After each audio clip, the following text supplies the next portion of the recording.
We've reached the climax of the NBA season. The finals began on Thursday, and we're going to break it all down for you on Hoop Talks.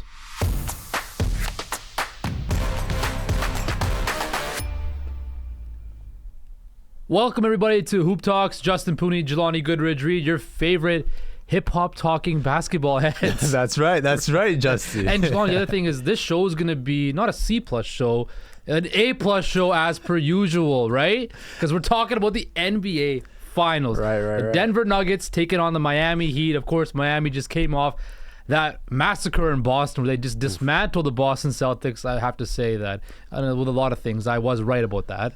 Yeah, you were. I know I took the Celtics. Yes, I wasn't expect them to fall flat on their face like that.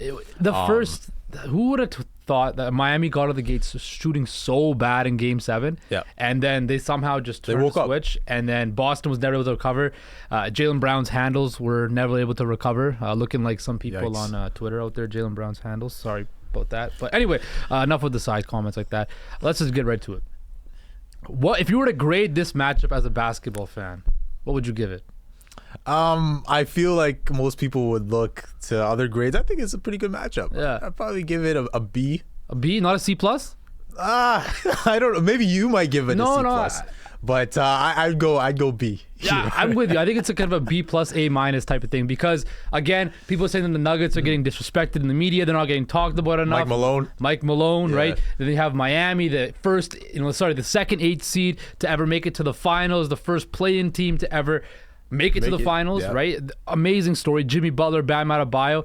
But I think this could be a very, very good finals. It doesn't have the sexy names like the Lakers, the Celtics, the Warriors. Not the Toronto Raptors, guys. Sorry about that out there. But anyway, I think the basketball here is going to be high quality because you have two of the best coaches. And we're going to talk about the coaches in a couple minutes. But let's do this. Let's do a little exercise here, okay? Let's rank the players that are the most important for the series. Exactly. So obviously Nikola Jokic is number one with a bullet. He's also the favorite to win Finals MVP. Yep. Then it's probably Jimmy Butler. I think that's very clear. Butler. But then after that, it kind of gets kind of murky. Where is it a Bam? Is it a Jamal Murray? I think I'd put Jamal Murray ahead of Bam. I'd probably say Bam. Mm-hmm. I'd put Bam because if he doesn't show up in this series, it's gonna be a very quick series. Right. He's gonna have to be aggressive, and I need to see him on the defensive side to show us why you've been considered to be one of the better defenders in the NBA over the last few years. And we've seen him at times really struggle these playoffs. Let's just face it, even in the last series. Mm-hmm. So he's gonna have to step up. You're playing Jokic. This is not some other dude. Okay, Al Horford gave him the business at times last series. So 55-year-old Al Horford. That's right. So I really need if you're taking the Heat in this series, you're gonna need Bam Adebayo. That's why I'd put him third. Mm-hmm. After that, I'd look at Jamal Murray, obviously, because he's been balling. You know what? I'm gonna say this. I think Aaron Gordon needs to be in that conversation with the Bam and the Jamal Murray because he's gonna be taking on the Jimmy Butler assignment most likely. And he played people again. It's been a minute since we've seen the Nuggets play after they swept the Lakers, but he played really good defense on LeBron James, and he's gonna have to guard Jimmy Butler, and that might be a difficulty for Jimmy because Aaron Gordon's a big guy. We know how athletic he is. It's gonna cause some problems. But to your Bam point, he's, of course, undersized, but he's a lot more athletic than Nikola Jokic, right? If he can make Nikola Jokic work, because you're not going to stop him, right? He's going to get his. But if you make him work and make him lose some of his efficiency, then Miami's got a chance. I think that's the key to this. And on that point, you could try to get him in foul trouble. Mm-hmm. You're not going to stop him, obviously, like you just said. But if you could get him in foul trouble, when he's playing defense, his defense is okay. Yeah. That would help you a ton. Absolutely. If you get him in early foul trouble, especially. Takes him off the court. That's why I think Bam has to be aggressive. There's no doubt about it. Okay, so let's round up the top 5 most important players. So I was going to say Nikola Jokic is the most. Okay, let's do best players, most impactful players this series. Okay. Most impactful. Yeah. So we'll do Nikola Jokic number 1, Jimmy Butler number 2. You're gonna say I gotta go Bam 3. Because his impact is so important. Okay, because on both sides of the court. Okay, we'll say Bam 3. He needs to show up. Yeah. Then Jamal Murray, because I think Jimmy will be on Jamal most of the time, I would think, right? Yeah. And then I'll go Jamal 4, and then we'll say the 5th. You could say Michael Porter Jr. You could say Aaron Gordon. For me, I look at MPJ because if let's say he gets going, when he's hot. these guys are even tougher to stop, the Denver Nuggets. So if Michael Porter Jr. can find that shot earlier on in this series, let's say game 1, game 2, he shoots at a high clip, he's going to feel good about himself. He's going to be comfortable. That's a problem. And we saw it at times during their run where he was shooting the ball well. That opened up everything for their offense as well. So I'm not just looking at Jokic, not just looking at Murray. I know those guys are balling. They're having a great time, these playoffs and all that. But if you could get that third guy like a MPJ, that's even worse for the Heat. The Heat don't have a great defense anyway. They play they're a collective. They don't have individual defense. Great defenders. Yeah, they're more of a collection of guys that have effort on that side of the ball, but they're not a great defense at all. So if you got a guy, another weapon out there who's big, he's bigger than the guys that will be guarding him anyway. We saw the Lakers struggle with him too. So I think he's gonna have to be that impactful. Before you go to coach, just want to read off some of the favorites for the MVP, the Finals MVP, according to FanDuel. Nikola Jokic is a big favorite right now, minus 340. Jimmy Butler plus 430. Jamal Murray plus 1200. Bam Adebayo plus 4000. Caleb Martin should have been Eastern Conference Finals MVP. Caleb Martin plus 6500, and then your boy MPJ Michael Porter Jr. plus 13,000. It's got to be Jokic. It's got to be. It's going to be Jokic. It's going to be Jokic if they win, and it's going to be Butler if they. Yeah, you know that. Yeah. Unless someone does something miraculous. Yeah. It's going to be those. And I will say this: that I think the Nuggets are the third heaviest favorites going to an NBA Finals according to Vegas in history. And I think the heaviest since the LeBron Cavs of 2018 played the Warriors. Exactly. So. And I think, look, I just can't. We'll give our predictions at the end, but I just can't disrespect the Miami Heat and Heat culture. That's true. I love the Heat culture, and I love Eric Spoelstra. I felt like my prediction was in jeopardy. Remember I had the Celtics, right? But I knew once he said we're going up there and winning in Boston, there's just something different about them. And Pat Riley, you have to give him a shout out as well. What he's done with that organization, they've been to the most NBA Finals since 2006, 7 times. So this is a group that understands. What is it, like 19% of NBA Finals? Pat Riley. Pat Riley's been a part of, right? That's literally like a quarter of the NBA Finals in history he's been. Well, like that's crazy. And Pat Riley, of course, one of the greatest coaches of all time. So his successor might go down as one of the greatest coaches of all time too. And Eric Spoelstra and Mike Malone, who's again asserted himself as one of the best coaches in the NBA. This matchup might actually be the most intriguing one for me. Jimmy Bam, Aaron Gordon, Jimmy Butler, whatever on the court. This to me right here might be the best matchup of the NBA Finals because I think these are the two best coaches in the NBA. Yeah, right. I agree with that. Right, Eric Spoelstra is a 3-time champion, 1 time as assistant, 2 times as a head coach. It's still to me like I remember Sade. She once said, "Is it a crime?" It is a crime that he has not gotten a Coach of the Year. It is. It's such a crime. Remember, was it the top? Remember the top coaches of all time when they did the All 75 team? Yeah, and I remember that too. Eric Spoelstra, was he? I don't know if he. We'll have to double check that. I don't know if he was on that list, but anyway, I think what he's done with this team. Right, people say yes, they were the number 1 seed last year, but they had to deal with so many injuries. They had to do a lot of inconsistency this year, and the fact that this team with guys like Gabe Vincent, Max Strus, right, Caleb Martin, a guy who J. Cole, another hip hop reference. Sorry for everybody out there that doesn't understand hip hop like that, but J. Cole had to call Caron Butler to say, "Yo, give this guy a chance."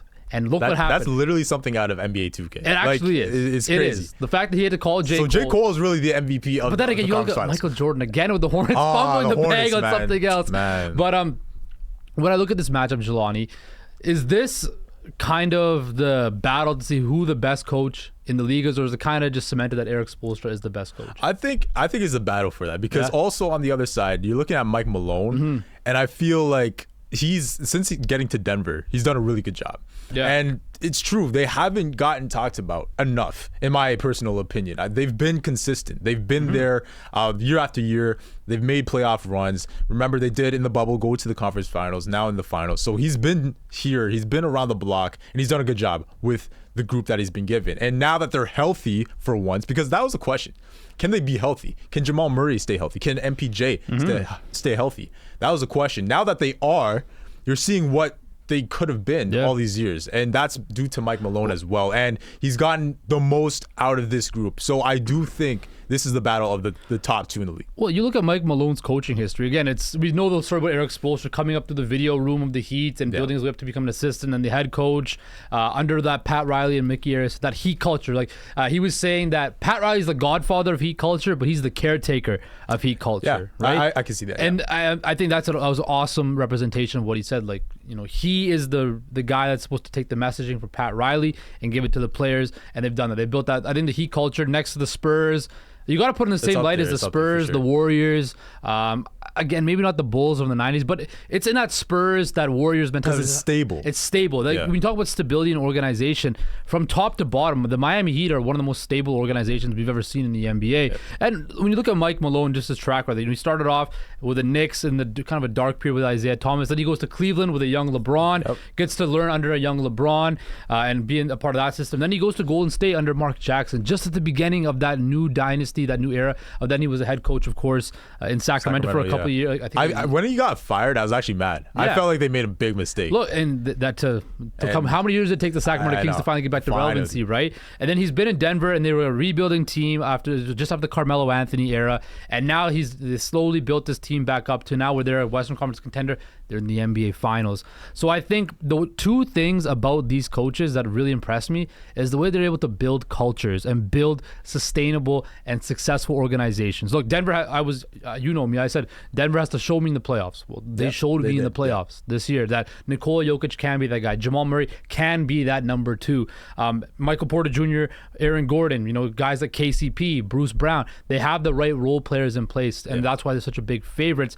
But Mike Malone does deserve all his flowers this year because he has done an excellent job, and we know how great Eric Spoelstra is. I think when it's all said and done, you gotta have to talk about Eric Spoelstra being one of the best coaches of all time. Because he's consistent, man. He wins. That's all he does. And he shows up in the conference finals every year, and he's been to the finals plenty. So you got to give him that respect. Now we've reached the climax of the show or the block. We're going to give you our NBA final predictions. So, Jelani, who wins? Who's the finals MVP? And what color is the Gatorade? Gatorade. No. Are there odds on that right now? I don't think so. I'll have to pull it up. Maybe that. But no, I gotta go Denver. Denver? It's tough because we were just talking about Heat culture and that that run that they've been on. It's, to me, one of the best runs ever. This run right here is an all-time run by the Miami Heat, but I just think they run into a better team. So I'd probably say it's gonna be a quicker series. 5. I'm gonna say 5. I wanted to say 6, but I just think that Denver has too much offensively. They're bigger, so I don't know how the Miami Heat are gonna deal with that. We'll see. Yes, they had success against the Bucks. Yes, they had success against Boston, but this is a different squad. Boston is a team that's really talented, but they don't get it done. They don't finish you off. Denver's not gonna give them a chance. If they're up, they're not gonna give Miami a shot. Yeah. You know what I mean? So Mike Malone's gonna tell them to finish them. So I think this is going to be a quicker series. Nikola Jokic will prove once again how great he is. He's going to prove once again why he is the best center in the game and has been the best center in the game. And I think that the Denver Nuggets are going to be, just vibing. Vibing. Yeah, vibing in my vibes. Vibing in the mile high. It's vibes. I need Melo out there game 1. Yeah, if Carmelo Anthony's not at game 1 of the NBA Finals, that's a travesty by the Denver Nuggets. No, seriously. The Kroenke family, you better be calling Carmelo Anthony. That's right. We need him there on Thursday. We need him there. Chauncey. I don't know if Chauncey's going to be the head coach of the Blazers. AI even. Bring him. I need J.R. Smith, Carmelo Anthony, Kenyon Martin, Marcus Camby, Nene. I need them all. Seriously. So, yeah, but I think that I got the Nuggets in this series. And I want to see, though, real quick, Tyler Hero. He should be back. For game 3, I think that's going to... A lot of people are like, oh, no, don't play him.